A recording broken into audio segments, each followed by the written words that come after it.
Noora, sä oot ollut meillä nytten asiakkaana tässä näin tämän 30 päivän kokeilujakson verran ja me ollaan nyt tässä videoyhteydessä tällä, me voidaan vähän keskustella kanssa aidosti ja läpinäkyvästi, että millaisia kokemuksia sulla oli, miten hommat toimi ja ehdottomasti halutaan niin kuin olla aina tosi avoimia ja aitoja asioissa. Eli ihan niin kuin sillä risut ja ruusut kaikki niin kuin tervetulleita.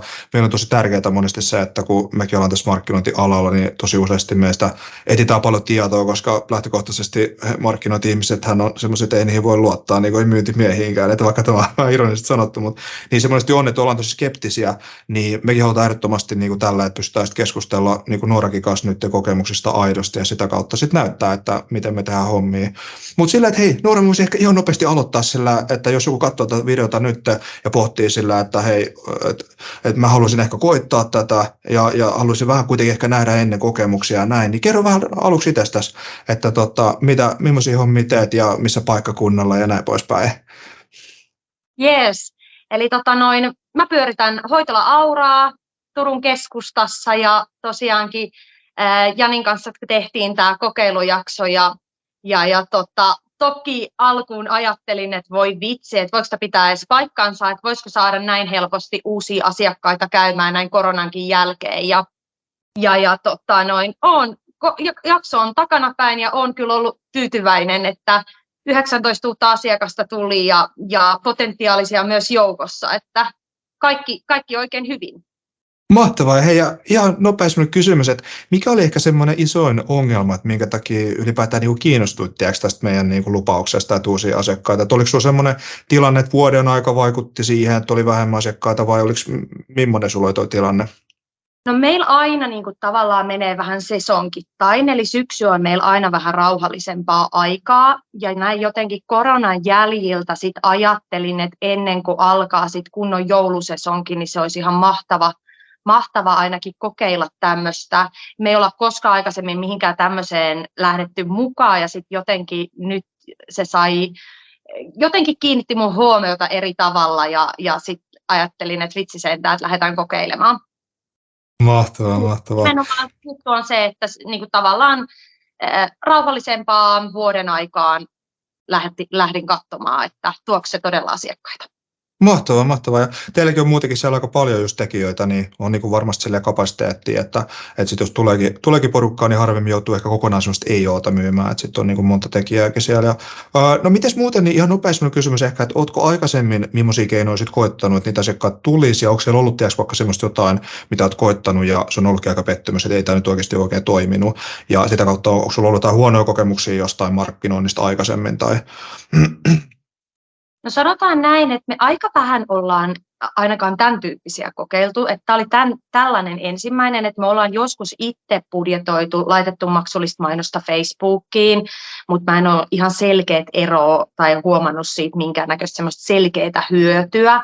Toki voi olla, että kohdennukset ja budjetit on ollut semmoista Matti Meikäläisen tasoa, tai sanotaan näin, että ammattilainen taustalla, niin sekin voi olla syy siihen, että ne ei ole niin hyvin purru. Mutta sitten meillä on ollut ihan Google-markkinointia, mutta aika pienillä budjeteilla kuitenkin.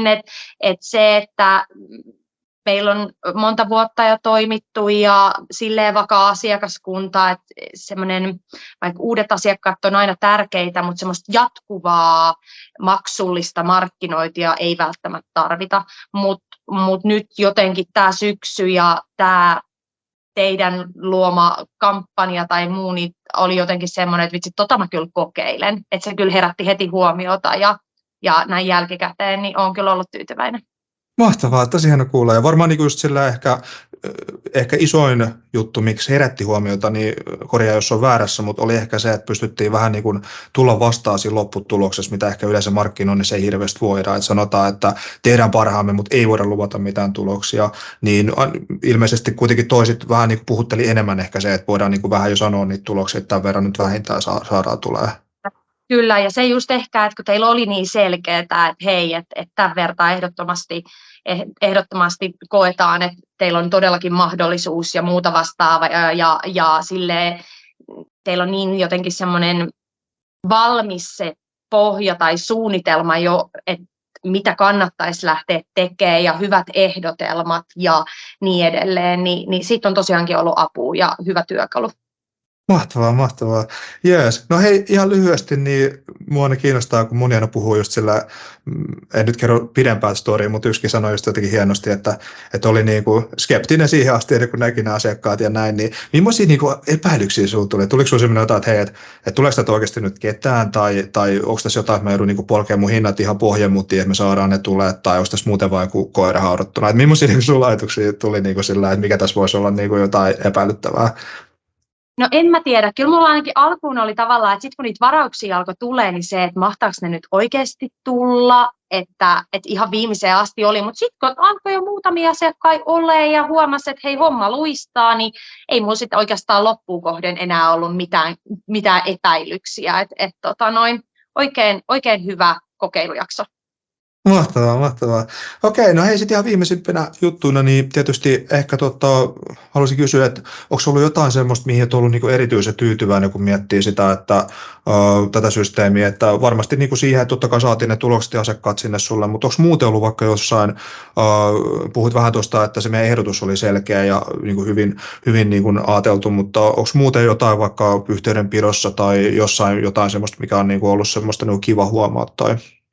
No mun mielestä se on ihan ehdoton suuri plussa ollut, että miten hyvin teihin on saanut otettua yhteyttä ja miten hyvin te olette tavallaan ollut myös tänne päin yhteydessä ja ollut niitä säännöllisiä puhelintsekkauksia ja sähköpostitsekkauksia ja muistutuksia. Ja jos jollain asiakkaalla, ketä meillä olisi halunnut tulla varaa aikaa teidän kautta tai tämän kokeilujakson kautta, niin te olette olleet ihan superhyvin heihin myös yhteydessä ja sitä kautta muhun ja niin edelleen. Että mun mielestä niin kuin kokonaisuudessaan meidän yhteistyö on toiminut tosi mukavasti.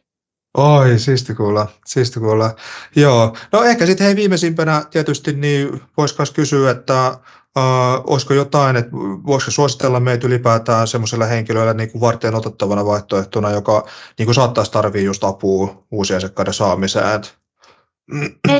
Ehdottomasti ja varsinkin semmoisille ihmisille, ketä tavallaan tai yrittäjät, ketä oikeasti kaipaa uutta asiakasvirtaa tai vaikka lähtee ihan uudella toiminimellä tai yrittäjyydellä liikenteeseen, niin tähän on ihan mahtava tyyli saada ne asiakkaat sinne ja lopputuloshan on vaan siitä kiinni, että mitä itse tekee ja saa näin ne asiakkaat ainakin oven väliin.